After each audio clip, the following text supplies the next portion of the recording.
Welcome to another CalRTA short tutorial. My name is Sue Breyer, and in this video I'll be covering newsletter tips number 3, the third video in a 3-part series designed for new and veteran CalRTA division newsletter editors. This presentation will cover the use of hyperlinks, QR codes, photos and clip art images, and a few odds and ends at the close of the video.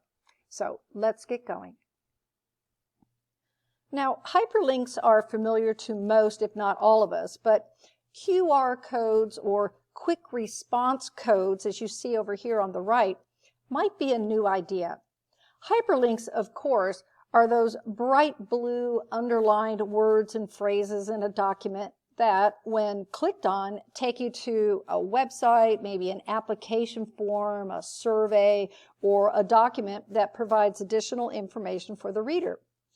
Hyperlinks allow the newsletter editor to include shorter articles in the newsletter, giving the reader the option of pursuing more information about the article's topic simply by clicking on the blue link.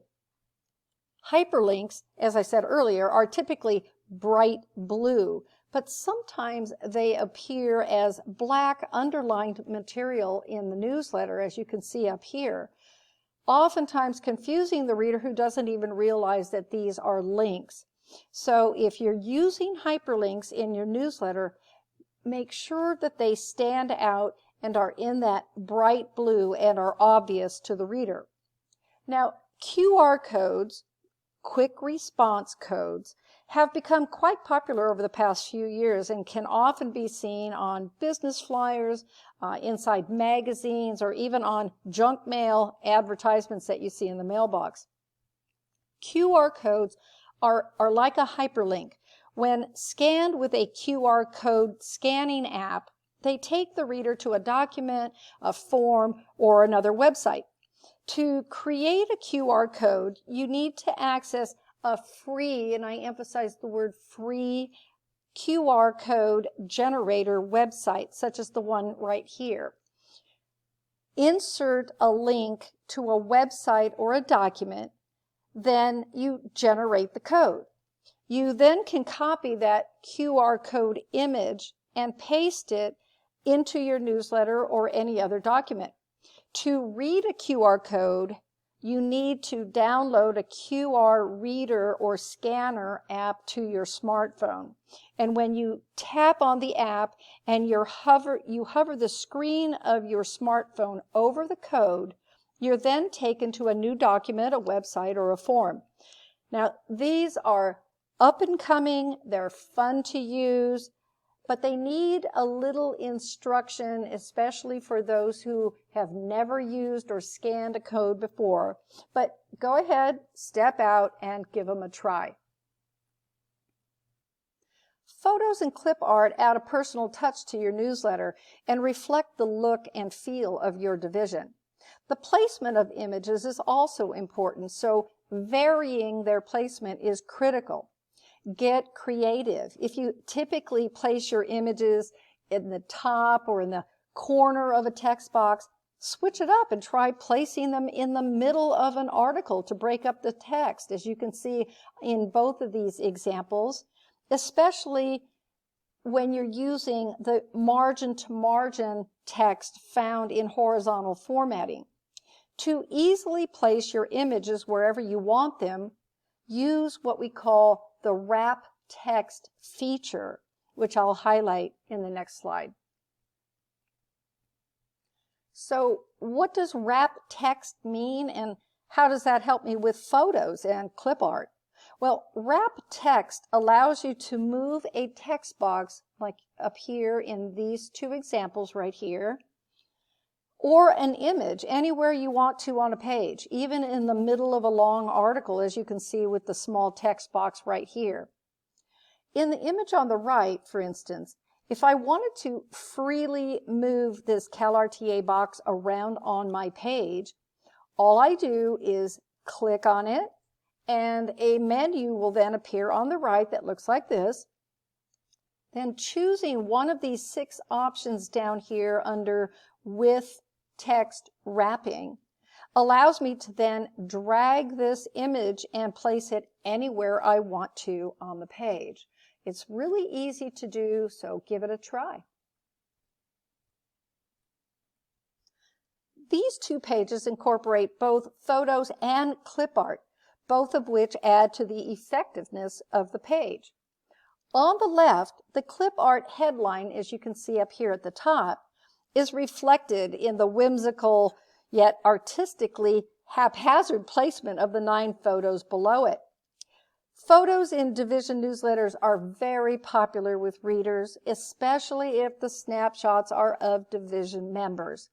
The more traditional page over here on the right intersperses clip art, as you can see here, with photos and text, adding eye-catching color to the layout. The 3 examples here, taken directly from some of our division newsletters, take the use of photos to the next level by adding captions. People love to not only see their photos, but their names in print. So don't forget to identify the people in your photos with short captions beneath the images or to the side of the images, as you can see in each of these 3 examples. Newsletter editors must decide on the publishing program that's right for them and easy to use. Now, Microsoft Word and Microsoft Publisher is here and Word is down here, seem to be the 2 most popular programs used by division newsletter editors. But what's the difference between Publisher and Word? Well, Microsoft Word is mainly used for word processing, although it does offer a wide variety of newsletter templates. Publisher, on the other hand, focuses more on desktop publishing of such printed materials as catalogs, flyers, greeting cards, and yes, newsletters. Publisher and Word are both included with a Microsoft Office subscription, while Adobe InDesign, down here at the bottom, another publishing program, is much more costly. Now, Apple's Pages, as you can see here, is a popular publishing program for Mac users, and some people prefer it to Word in handling photos and graphics. But when all is said and done, editors must choose the program that's easiest for them to use. And don't forget, you can always find helpful video tutorials about each of these programs on YouTube to help you along. Now, here are a few odds and ends to keep in mind when creating and publishing your division newsletter. First of all, remember that you are the editor and you have the prerogative to edit, to shorten, to tighten up the writing that goes into the publication and any writing that is submitted to you to be published. Second of all, consider the horizontal format. Now, horizontal formatting offers a much easier reading experience, especially for those reading newsletters on smartphones or on smaller screens. Much easier than the traditional vertical format.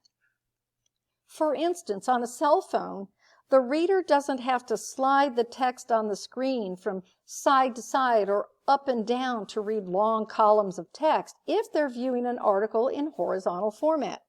But don't forget to break up that horizontal margin-to-margin text by using 2 or more columns and even adding an image or 2. And 3, let's talk about color. Since most division newsletters are emailed to the membership, color newsletters are really no longer a major cost issue.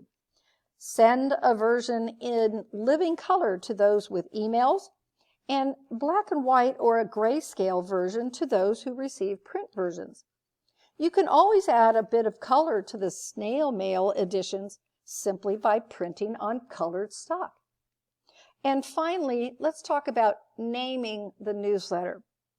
When posting your newsletter on your division website, be sure to follow the naming protocol for CalRTA newsletters.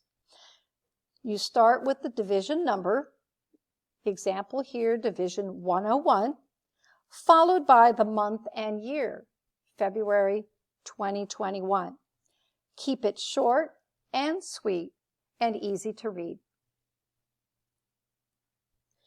When it's time to publish your masterpiece, you will, of course, email it to your division members as a link or an attachment, but be sure to also post it in the newsletter section on your division website.